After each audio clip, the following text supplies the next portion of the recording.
The ferry might look like the ultimate pleasure cruise, but believe it or not, it's how lots of islanders commute to work each day. Of course, the ferry is a great way for you to get around as well, even if you've rented a scooter, since many boats allow you to roll your bike right on board. To plot your best course and to see what routes the ferry takes, pick up this timetable right at your hotel or at the ferry terminal right here in Hamilton. Today I'm headed to the Royal Naval Dockyard, a great place to spend the day out west. Let's get on board.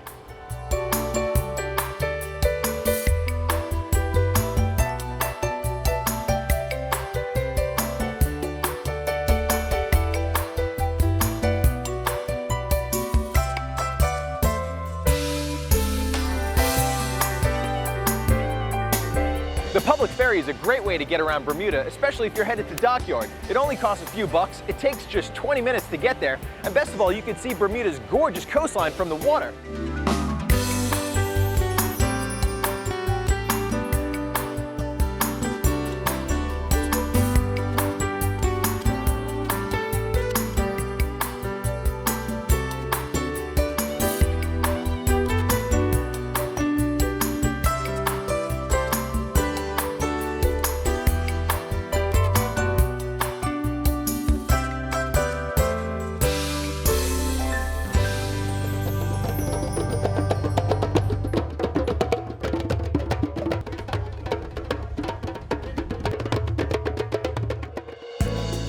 Well, we've made it, the Royal Naval Dockyard. Not only is it home to Bermuda's largest cruise pier, it's also packed with shops and restaurants, and rich with maritime history.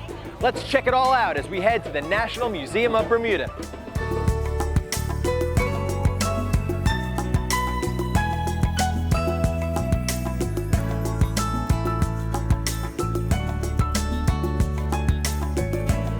We're here with Dr. Edward Harris, the Executive Director for the National Museum of Bermuda. Dr. Harris, can you tell us the historical significance of Dockyard? Why is this place here? The Bermuda Dockyard was built as a direct result of the American Revolution. If the Americans hadn't gone independent, none of these wonderful buildings that you see behind us would exist today. The point was that we had all the wonderful seaports on the eastern coast, Boston, New York, and the Chesapeake, Charleston, and we lost all of that during that unpleasant episode. So the Royal Navy realized that Bermuda was conveniently situated halfway between British Canada and the British West Indies, and it'd be a great place where they could establish a naval base from which we could control the new United States Navy. So we could see all these beautiful limestone buildings behind us. I imagine they all had a purpose at some point. Very much so. This was a working dockyard. So in the far distance, the largest building that you see was the barracks for the soldiers to man all the fortifications, 15 acres of fortifications, over 200 guns in its heyday. And then the central part of the dockyard was where you repaired the ships. And right below us were the great magazine buildings where we stored all the gunpowder in case we had to go and sack Washington again. Another one of those buildings is the Commissioner's House, which is where we're standing right now. When was this built and who lived here? The Commissioner's House was built in the 1820s as a home for the man who was the engineer who ran the dockyard. And this is another great piece of English propaganda architecture, you can call it. It's way oversized for one man and his family, but it's very impressive, and so the point to get across to any visiting Americans is we're large, we're big, we're powerful, and we're here to stay. Right. Well, and now it houses some wonderful exhibits as part of the National Museum of Bermuda. If I had time to just visit one of those exhibits here in the Commissioner's House, what should it be? You would want to go and see the 1,000-square-foot mural of 500 years of Bermuda history, painted by a local artist, Graham Foster, showing everything, not everything, but just about everything on Bermuda's history from its discovery in 1505 by Juan Bermudez, where it gets its name, right up into the present day. Wow, that sounds fantastic. I've heard that it took Graham Foster nearly 4 years to complete. Is that right? Yes, it did. It was only supposed to take a year, then it took 2 years, and then 3 years. But the wonderful thing was that when it was finally finished, it happened to coincide with the proposed visit of Her Majesty the Queen, and so Queen Elizabeth II opened the mural in November of 2009. Wonderful. With the artist and the donors present there. Well, if it's fit for a queen, I think it's fit for us. So let's go inside and take a look. Let's do that. Thanks.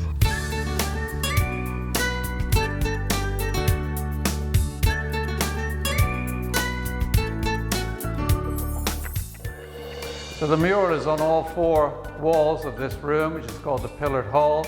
And it starts with the discovery of Bermuda by Juan Bermudez, and then the wreck of the sea venture, which led to colonization of Bermuda, and then goes through various significant events like the building of the town of St. George's, or the raking of salt, which we did here in Bermuda, and also down in the Turks and Caicos Islands, which we owned for a while.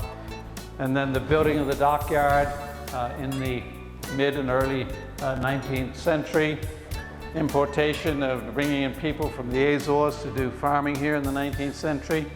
And then coming up in the more modern times with the Bermuda Railway, which was constructed opened in 1931. And then into modern day with sailing and building of new types of buildings here, and also a showing of our playing of cricket, our national 2-day sporting holiday, the only country in the world. It's absolutely stunning, so fantastic. Dr. Harris, thank you so much for showing me around today. You're most welcome. All right.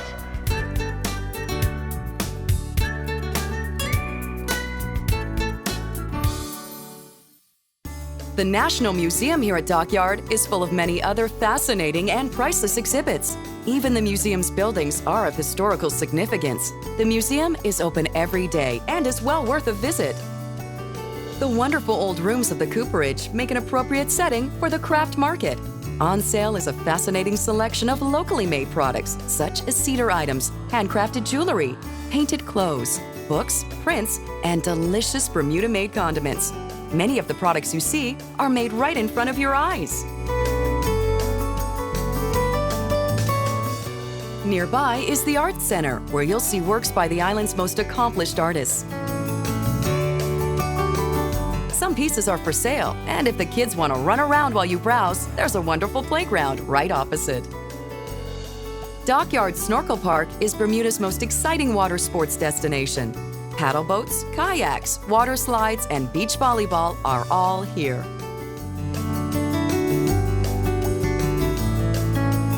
The fine restaurants in Dockyard offer something for everyone. The Frog and Onion is the most unique pub on the island, with its own microbrewery. If you want to eat where the locals eat, choose the Freeport Seafood Restaurant. The Bonefish Bar and Grill has an award-winning chef and stunning views, while the family-style restaurant Cafe Amici serves delicious pasta and other Italian favorites. And for a taste of real Bermuda dishes such as curried goat, shark hash, oxtail, and pumpkin rice, try Woody's, a local legend. The Commanding Clock Tower is a stunning arcade of unique shops. Clothes, toys, original arts and jewelry, linens, china, crystal, and gifts. You'll find them all right here.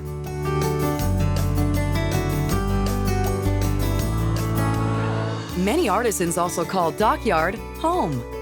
Skilled craftsmen at the glassworks demonstrate their art in creating functional glassware as well as creative masterpieces.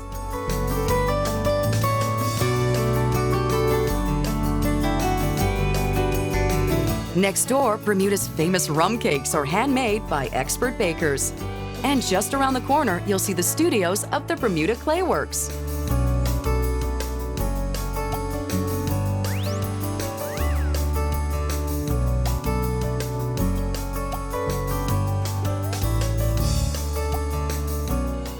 For many, their dream of swimming with dolphins comes true right here at Dolphin Quest, located within the walls of the National Museum of Bermuda.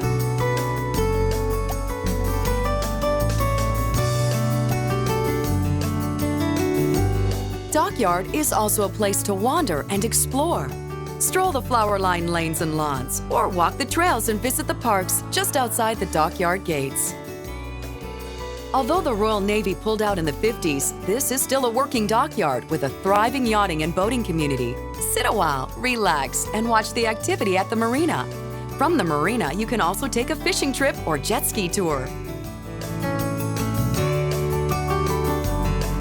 If you prefer to stay on dry land, why not tour Dockyard on a Segway, a unique experience.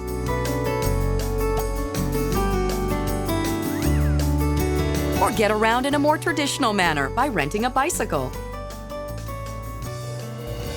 You can see Dockyard in comfort aboard the trolley-style train, which makes a special 90-minute tour around Dockyard and the Somerset Village area.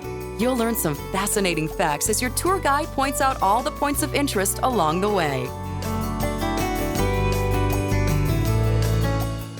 So, come by ferry, bus, or taxi and discover all there is to do at the Royal Naval Dockyard in the West End.